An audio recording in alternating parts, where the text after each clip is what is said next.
হে আচার্য, তুমি আবার আসিয়াছ। নিজ মুখে প্রতিশ্রুত ছিলে জীবের প্রতি করুণা পরবশ হয়ে তাকে মহামুক্তির পথে পরিচালনার জন্য তুমি বারবার আসবে।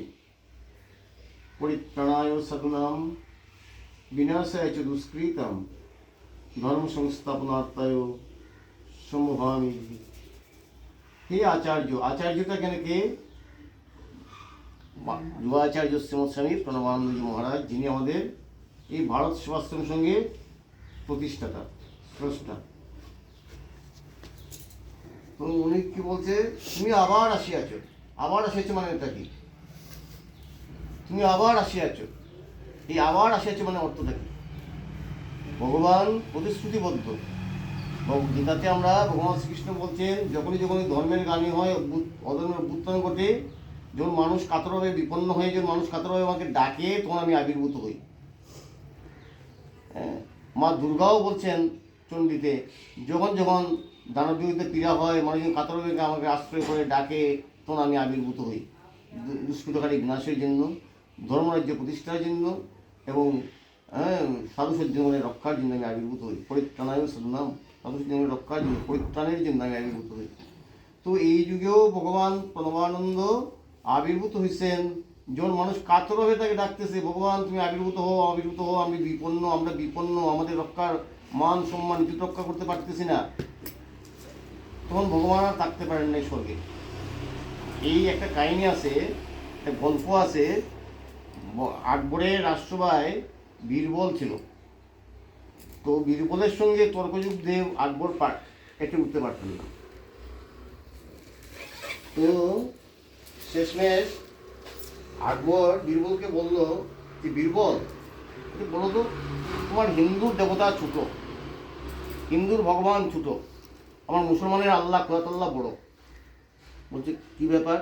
বলছে আমাদের কুরাতাল্লাহ স্বর্গে থাকেন, তারা এই পৃথিবীতে নামে আসেন না, তারা ওইখানে তাদের ইয়েকে পাঠান, দূত পাঠান, তারা এসে আমাদেরকে নির্দেশ দেয়, সব কিছু করে দেয়। আর তোমার ভগবান স্বর্গ ছেড়ে মানুষের মতো পৃথিবীতে নামিয়ে আসে। তো তোমার ভগবান ছোট না? আমার আল্লাহ স্বর্গে থাকেন সবসময়, আর তোমার আল্লাহ, তোমার ভগবান পৃথিবীতে আসে, চলে আসেন, তোমার বারবার করতেছে এটা আসে। 15 দিন সময় দিয়েছে আকবর। এর মধ্যে বীরবল সমাজ হয়েছে যে তোমার সঙ্গে তুমি এটা উত্তর দাও। বীরবল তো সঙ্গে সঙ্গে মোটামুটি রেডি, 15 দিনের ছুটি নিয়ে চলে গেছে। রাষ্ট্রপতি মধ্যে বীরবল আসে না। আর আকবর মনে মনে ভাবতেছে, বীরবলের সঙ্গে কোনো তর্কযুক্ত আর পারি না, এইবার বীরবলকে আমি হারিয়ে দিলাম। এইবার বীরবলকে আমি হারিয়ে দিলাম। কীভাবে হারিয়ে দিছি না? হিন্দুর দেবতা ছোট বানাই দিছি। হ্যাঁ, কোনো সময় হিন্দুরে মানে খাটো করতে পারে না, বীরবলের কাছে হার মানতেই হয় একবারে। এইবার হিন্দুর দেবতা ছোটো, আমার আল্লাহ বড়ো, কুদাতাল্লাহ বড়ো, খুদা বড়ো। এইবার এখন একবার শুরু করছে, রাষ্ট্রপতি যে আসেই বলতে শুরু করে যে, আরে বীরবল আসে না, ব্যাপার কি? বীরবলের কোনো অসুখ বিসুখ হয়েছে কি না? বীরবল তো প্রতিদিন আসতো রাষ্ট্রসভার মধ্যে, একটু খবর তো নাও। আর বীরবল 15 দিনের যেহেতু ছুটি দেওয়া হয়েছে, তারে 15 দিনের মধ্যে এই আনসারটা তাকে চাই, উত্তরটা চাই। বীরবল 15 দিনের মধ্যে রাষ্ট্রের মধ্যে যায় নাই। 15 দিনের দিন রাজসভার মধ্যে যেতেছে, একটু আনমনা ভাব নিয়ে যেতেছে, ইচ্ছা করে আনমনা ভাব। উত্তর তো তার জানাই আছে কি উত্তর দিকে না দিবে। সে আনমনা ভাব নিয়ে যখন রাজসভার মধ্যে গিয়ে পৌঁছছে বীরবল, তখন আকবর সিংহাসন ছাড়িয়ে এসে বীরবলকে আগের মধ্যে, কি ব্যাপার, তুমি অনেকদিন যাবো তো আসো না রাজসভার মধ্যে, তোমার কি কোনো অসুখ বিসুখ হয়েছে নাকি, ইত্যাদি ইত্যাদি তাকে জিজ্ঞেস করতেছে। তো এমন এই কথাগুলো শোনার পরে বীরবল কোনো উত্তর দেয় না, চুপচাপ আসে। আবার তাকে জিজ্ঞেস করতেছে, আবার কোনো উত্তর দেয় না। আবার জিজ্ঞেস করছে, তুমি উত্তর দিতেছো না, কোন কী হচ্ছে বলো, ডাক্তার দেখাতে লাগবে কি না? এইবার বীরবল মুখ খুলছে, বলছে কী হয়েছে, কী হয়েছে যখন বলছে, এই কী হয়েছে বলার সঙ্গে সঙ্গে তার উত্তর দিতেছে, বলছে তোমাকে কেমন করিয়া বলি। যখন বলছে কেমন করিয়া বলি, তখন তার মধ্যে আরও ইয়ে বাড়িয়ে গেছে, উৎসাহ বাড়িয়ে গেছে।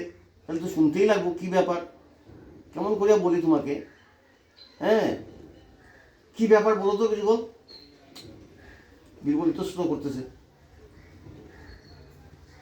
আকবর বলছে, বলো, খুলে বলো, কিছু না। বলছে এই যমুনা নদীতে নৌকা বাইচের আয়োজন করা হয়েছে, নৌকা দৌড় প্রতিযোগিতা হবে। আর সেই নৌকা দৌড় বলছে তা তো ভালো কথা, প্রতিযোগিতা হবে, খারাপ কথা, খারাপ কিছু না, তাহলে এটা দিয়ে আবার তোমার মন খারাপ হওয়ার কী আছে, এত তুমি পাইতেছো। বলে না, সেটার যে ওপেনিং, যেটা শুরু, যেটা হুইসেল বাজানো, বাঁশি বাজানো, সেটাকে এই শাহেনশাহ করতে হবে। শাহেনশাহ মানে দিল্লির সম্রাট আকবর নিজে সেটাকে হুইসেল বাজাইব, আর বাজাইলে পরেই সেই নৌকাদৌড়টা শুরু হইব। বলছে ঠিক আছে, কোনো ব্যাপার না, আমি যাবো যমুনা নদীর মাঝখানে গিয়ে সেই নৌকা মানে হুইসেল বাজিয়ে দিব, কোনো ব্যাপার না। এর লাগে তো মন খারাপ করে বসে আসছে নাকি? দিন ক্ষণ সব ঠিক হয়ে গেছে। নির্দিষ্ট দিনে অসংখ্য নৌকা চলে আসছে, নৌকা বা যারা করে তারা চলে আসছে। একটা নৌকা খুব সুন্দর করে সাজানো হয়েছে, সাজিয়ে বুঝিয়ে আসছে, এবং এই নৌকার মধ্যে প্রচুর আনন্দ, হই হুল্লোড় চলছে, আর খুব ফুর্তি বুঝছে। তো আসছে নির্দিষ্ট টাইমে, অমুক দিন অমুক সময়, একটা হু সেই সমান সেই টাইমেই আকবর এবং বীরবল সেই নৌকাতে করিয়া যমুনা নদীর মাঝখানে গিয়ে উপস্থিত। এবং সেইখানে যাওয়ার পরে আকবর একদম পাক্কা টাইমে হুইসেল বাজাইছেন, নৌকা দৌড়টা শুরু হয়েছে। কিছুক্ষণ যাওয়ার পরে নৌকা কিছুটা চলে গেছে, যাওয়ার পরে তখন তারা ফিরে নাই, বীরবল দাদা মানে ঘাটের দিকে গেছে। এমন সময় শোনা যায় ওই যে নৌকাটাতে এত আনন্দ উল্লাস চলছিল, এত ফুর্তি চলছিল, চলছিল, সেটা কান্নার শব্দ শোনা যায়, কান্নার রোল, ক্রন্দনের রোল, কানতেছে মানুষগুলি। তো আকবর সঙ্গে সঙ্গে কান্নাটা শোনা যেতেছে। আকবর তাকে বীরবলকে জিজ্ঞেস করছেন, বীরবল এই নৌকাটা তো সুন্দর সাজে না, এইটাতে কান্না শোনা যেতেছে। বীরবল কোনো উত্তর দেয় না। আবার জিজ্ঞেস করছে, বলো তো ব্যাপারটা কি হয়েছে? বীরবল উত্তর দেয় না। আবার বলার পরে বলছে, তুমি কেমন করে বলি, তুমি তো সহ্য করতে পারবে না। যেমন বলছে সহ্য করতে পারবে না, সঙ্গে সঙ্গে আরও তার মধ্যে উৎসাহ বাড়ে গেছে, আমি সহ্য করতে পারবো না, কারণটা কি, ব্যাপার বলো তো, খুলে বলো তো। বীরবল বলছে, তুমি কেমন করে সহ্য করবে, এই নৌকাতে তোমার প্রিয় পুত্র সেলিম ছিল, আর নৌকাবাজ প্রতিযোগিতা হওয়ার সঙ্গে সঙ্গে সে জলের মধ্যে পড়িয়া গেছে। এই জন্য এরা সবাই কান্না ছেলে, সে তোমার প্রিয় পুত্র জলে পড়ে গেছে। বলে জলে পড়ে গেছে, তাহলে তাকে জল থেকে উদ্ধারের ব্যবস্থা করতে হইব। তো জল থেকে উদ্ধারের ব্যবস্থা মানে জাল ডুবুরি ফেলতে জাল ঝালাইতে হইব, জাল ফেলতে হইব, তাকে উঠাইতে হইব। এইগুলো বলছে সমস্ত চেষ্টা করা হয়ে গেছে, তাকে যমুনা নদীর স্রোতে এসে ভাসিয়ে গেছে, তাকে পাওয়া যেতেছে না, খুঁজে পাইতেছে না। সঙ্গে সঙ্গে আকবর বলছে, আরে আমার প্রিয় পুত্র সেলিম জলে পড়ে গেছে আর তাকে পাওয়া যেতেছে না, বলে আকবর নিজের জলে ঝাঁপ দিতে গেছে। আকবর নিজে নৌকাতে জলে ঝাঁপ দিয়ে গেছে তার ছেলেরে উঠানোর জন্য, চিন্তা করতেছে। বীরবল সঙ্গে সঙ্গে হাত ধরছে আকবরে, ধরে বলতেছে, শাহেনশাহ তুমি দিল্লির সম্রাট, তুমি দিল্লির মসনদের অদৃশ্য, তোমার পুত্র সেলিম ওই জলে বিসর্জন প্রাণ ত্যাগ করছে বলে সে তুমি চিন্তা করছো, তুমি যমুনা নদীতে তুমি তোলাই যাইবা, তুমি সাঁতার জানো না, নিজের ছেলের উদ্ধারে লেগে তুমি জলে ঝাঁপ দিয়ে যেতেছো। এমনই ভাবে হিন্দু তার ভগবানকে পরম পিতা বলে ভাবে, মাতা বলে ডাকে, মা বলে ডাকে, করে মা ডাকে, বাবা ডাকে তারা। তখন তারা যখন বিপন্ন হয়, তখন তারা যখন বাকুলভাবে ডাকে ভগবানকে, ভগবান তুমি আবির্ভূত, আমরা বিপন্ন আমাদের রক্ষা করো, তখন তারাও শরীরে থাকতে পারে না, তারাও ভূবার ধরে নামিয়ে আসে।